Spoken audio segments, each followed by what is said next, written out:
신명기 21장 1절에서 마지막 23절까지 말씀 함께 읽겠습니다.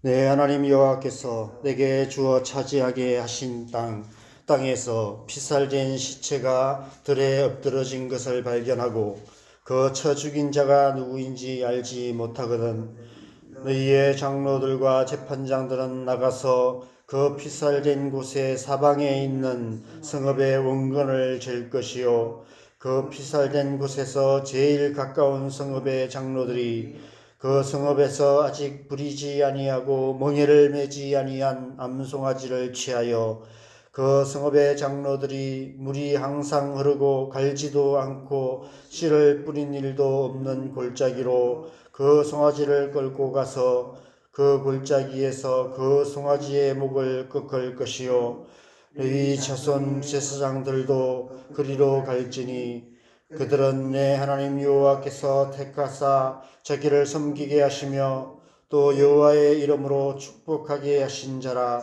모든 소송과 모든 투쟁이 그들의 말대로 판결될 것이니라. 그 피살된 곳에서 제일 가까운 성읍의 모든 장로들은 그 골짜기에서 목을 꺾은 암송아지 위에 손을 씻으며 말하기를 우리의 손이 이 피를 흘리지 아니하였고 우리의 눈이 이것을 보지도 못하였나이다. 여호와여 주께서 속량하신 주의 백성 이스라엘을 사하시고 무죄한 피를 주의 백성 이스라엘 중에 머물러 두지 마옵소서 하면 그 피 흘린 죄가 사함을 받으리니 너는 이와 같이 여호와께서 보시기에 정직한 일을 행하여 무죄한 자의 피 흘린 죄를 너희 중에서 제할지니라. 내가 나가서 적군과 싸울 때에 내 하나님 여호와께서 그들을 내 손에 넘기심으로 내가 그들을 사로잡은 후에 내가 만일 그 포로 중의 아리따운 여자를 보고 그에게 연연하여 아내를 삼고자 하거든 그를 내 집으로 데려갈 것이요 그는 그 머리를 밀고 손톱을 베고 또 포로의 의복을 벗고 내 집에 살며 그 부모를 위하여 한 달 동안 애곡한 후에 내가 그에게로 들어가서 그의 남편이 되고 그는 내 아내가 될 것이요 그 후에 내가 그를 기뻐하지 아니하거든 그의 마음대로 가게 하고 결코 돈을 받고 팔지 말지라.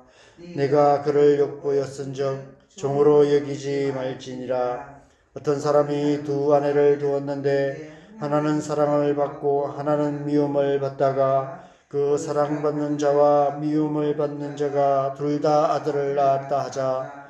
그 미움을 받는 자의 아들이 장자이면 자기의 소유를 그의 아들들에게 기업으로 나누는 날에 그 사랑을 받는 자의 아들을 장자로 삼아 참 장자 곧 미움을 받는 자의 아들보다 앞세우지 말고 반드시 그 미움을 받는 자의 아들을 장자로 인정하여 자기의 소유에서 그에게는 두 몫을 줄 것이니 그는 자기의 기력의 시작이라. 장자의 권리가 그에게 있음이니라.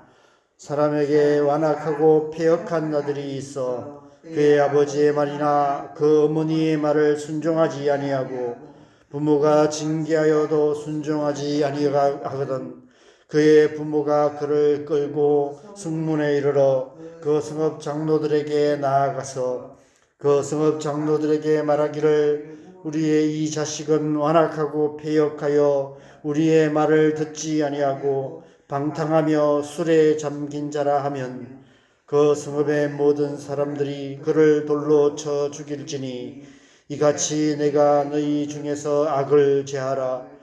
그리하면 온 이스라엘이 듣고 두려워하리라. 사람이 만일 죽을 죄를 범함으로 네가 그를 죽여 나무 위에 달거든 그 시체를 나무 위에 밤새도록 두지 말고 그날에 장사하여 내 하나님 여호와께서 내게 기업으로 주시는 땅을 더럽히지 말라. 나무에 달린 자는 하나님께 저주를 받았음이니라. 아멘. 하나님은 어떤 분이십니까? 고린도전서 14장 33절에서 사도 바울이 이렇게 고백합니다. 하나님은 무질서의 하나님이 아니시오 오직 화평의 하나님이시니라. 하나님은 질서의 하나님이시며 화평의 하나님이십니다. 하나님의 나라는 질서와 화평의 나라입니다. 그래서 하나님의 백성인 우리는 무질서한 삶을 살아서는 안 되는 것입니다. 그래서 하나님의 백성들의 공동체는 화평의 공동체가 되어야 마땅합니다. 그런데 문제는 공동체 안에서 무질서하게 행함으로 화평을 깨는 자들이 있다는 것입니다. 어느 시대, 어느 사회든 사람이 사는 곳에는 사회 질서를 어지럽히는 사람이 있기 마련입니다. 그런 자들이 많아지면 많아질수록 세상은 점점 더 무질서해지고 비인간적인 세상이 될 수밖에 없습니다. 그래서 지도자가 필요합니다. 지도자의 가장 중요한 역할은 사회 질서를 어지럽히는 문제들을 신속하게 해결하여서 공동체의 질서를 잘 유지하고 화평을 이루어가는 일입니다. 하나님께서 지도자에게 다스리는 권세를 주신 이유가 그 때문입니다. 로마서 13장 1절에서 사도 바울은 모든 권세는 다 하나님으로부터 왔고 하나님께서 정하신 바다라고 말씀하며 그들을 하나님의 사역자다, 하나님의 대리자다라고 말씀하고 있습니다. 하나님께서 지도자들에게 하나님의 권세를 위임하여 주셔서 그들을 통해 하나님 나라의 질서와 화평을 이루어가게 하셨다고 말씀하고 있는 것입니다. 다음 주에 22대 국회의원 선거가 있습니다. 우리나라는 민주주의 국가이기 때문에 국민들이 투표로 지도자를 뽑습니다. 그렇지만 그 과정 중에도 하나님께서 주권적인 섭리로 역사하고 계시는 줄 믿습니다. 그래서 우리는 하나님의 마음에 합한 좋은 지도자가 세워지도록 기도해야 하는 것입니다. 오늘 본문은 장차 가나안 땅에 정착하여 살아가게 갈 이스라엘 백성들에게 그때 일어날 수 있는 사회 질서를 어지럽히는 몇 가지 중요한 문제들을 해결하는 지침을 주시는 말씀입니다. 특별히 이 말씀은 이스라엘 공동체의 지도자였던 장로들과 재판장들 그리고 제사장들에게 주시는 말씀인데 어제 본문과 마찬가지로 5절 말씀에 제사장의 역할을 강조하여 말씀하고 있습니다. 5절 말씀 같이 읽겠습니다. 레위 자손 제사장들도 그리로 갈지니 그들은 내 하나님 여호와께서 택하사 자기를 섬기게 하시며 또 여호와의 이름으로 축복하게 하신 자라. 모든 소송과 모든 투쟁이 그들의 말대로 판결될 것이니라. 제사장들이 중심이 되어서 장로들과 재판장들이 함께 하나님의 뜻을 잘 분별하여서 올바른 판단을 내림으로 공동체를 어지럽게 하는 문제들을 잘 해결해야 한다고 말씀하고 계시는 것입니다. 오늘 본문에 나오는 문제들은 사회 질서의 근간을 뒤흔드는 중요한 문제들입니다. 이런 문제들을 그냥 방치하면 결국 사회 질서가 무너지고 하나님 나라를 이루어갈 수 없게 됩니다. 1절에서 9절까지 말씀은 범인이 누구인지 알 수 없는 어떤 살인사건, 변사체를 발견하는 경우를 말씀하고 있습니다. 앞서 도피성에 대한 말씀에서 묵상했던 것처럼 하나님은 무죄한 피를 흘리는 것을 미워하십니다. 그래서 사람을 죽인 경우는 생명에는 생명으로 갚게 하셨습니다. 그래서 살인사건에 대한 최종 심판은 사형이죠. 생명은 생명으로 갚아야 합니다. 그런데 과실치사의 경우는 도피성으로 피하여 생명을 보존할 수 있는 길을 열어놓으셔서 무지한 피를 땅에 흘리지 않게 하셨습니다. 그런데 문제는 살인자가 누구인지 알 수 없는 그런 경우를 말합니다. 오늘날도 그런 일들이 많지만 옛날에도 그런 일들이 있었겠죠. 변사체를 발견하는 경우가 있습니다. 가까운 성읍에 사는 백성들 가운데 살인자가 있을 수도 있고 타지인이 범인인 경우도 있을 수 있습니다. 정인도 없고 증거도 없는 살인의 경우 범인이 스스로 자수하지 않는 한 그 범죄에 대한 책임을 물을 수 없게 됩니다. 무지한 피가 땅에 흐르게 되는 것입니다. 그 일을 그냥 묻어두면 어떻게 될까요? 온갖 억측과 흉흉한 괴소문이 나돌게 될 것입니다. 이웃끼리 서로를 의심하게 될 것이고 조금이라도 낯선 사람이 지나가면 경계하게 될 것입니다. 그런 사건들이 반복되면 서로 불신하는 사회가 되고 말 것입니다. 이웃끼리 서로 불신하는 나라가 어떻게 하나님 나라가 될 수 있겠습니까? 그래서 이 문제를 중요하게 다루고 반드시 이 문제를 해결해야 한다라고 말씀하고 그 문제를 해결할 수 있는 구체적인 방법을 제시하고 계시는 것입니다. 20절에서 21절까지 말씀에서는 가정과 관계된 여러 가지 문제들, 가정의 질서와 화평의 문제에 대해서 말씀하고 있습니다. 포로로 잡아온 여인 중에서 아내를 삼는 경우에 대해서도 말씀하고 계시고 두 아내를 둔 경우 그 아들들의 장자권에 대한 문제, 이런 문제에 대해서도 말씀하시고 또 무엇보다도 부모에게 거역하는 자식의 문제를 어떻게 처리하는지에 대해서도 말씀하고 계십니다. 가정은 공동체의 최소 단위이며 하나님 나라의 최소 단위입니다. 가정이라는 작은 공동체가 모여서 하나님 나라가 이루어지게 됩니다. 그래서 가정이 중요합니다. 가정 안에 질서와 화목, 화평이 이루어지는 것이 중요합니다. 공동체에 속한 모든 가정들이 질서와 화평이 가정이 되어서 공동체가 질서와 화평의 공동체가 되도록 만들어가는 일, 그 일은 부모의 일이기도 하고 공동체 전체의 일이기도 할 뿐 아니라 지도자의 중요한 역할입니다. 특별히 18절에서 21절 말씀에서는 부모를 거역하고 불순종하는 자녀들에 대해서 얼마나 엄중하게 처리하는지를 보면 오늘날 우리가 자녀 양육을 너무 안일하게 하고 있는 것은 아닌가라는 생각이 듭니다. 부모의 말을 순종하지 아니하고 거역하는 완악하고 패역한 아들이 있을 때 그의 부모가 그를 끌고 성문에 이르러 그 성읍 장로들에게 나아가서 우리의 이 자식은 완악하고 패역하여 우리의 말을 듣지 아니하고 방탕하며 술에 잠긴 자라 고발하면 그 성읍의 모든 사람들이 그를 돌로 쳐 죽이게 했습니다. 여러분, 이 문제를 이렇게까지 엄중하게 다루시는 이유가 무엇일까요? 부모의 권위를 순종하지 않는 자는 그 어떤 권위도 순종하지 않습니다.